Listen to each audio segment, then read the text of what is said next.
Hola, buenos días, buenas tardes o buenas noches. Vamos a hacer un unboxing de Blizzard Chill Skylander Swap Force. Bueno, aquí tenemos a Chill. Vamos a ver. Bueno, es difícil grabar con solo una mano.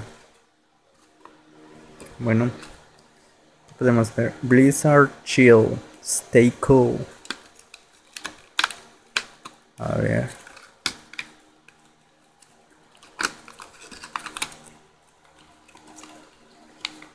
A ver esto. Bueno, ya volvimos. Bueno, podemos ver que aquí está Blizzard Chill. Aquí tenemos el sticker,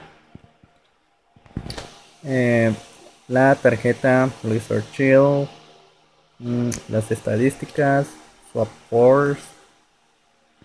Podemos ver la figura. Miren, la verdad está muy padre.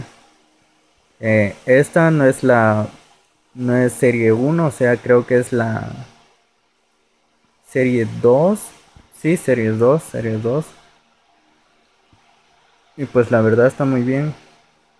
A diferencia de la normal, su armadura es toda de color plateado y trae estas como orejitas de cristal. Y creo que su escudo es un poco más diferente. Bueno, eso ha sido todo por Blizzard Shield. Hasta luego.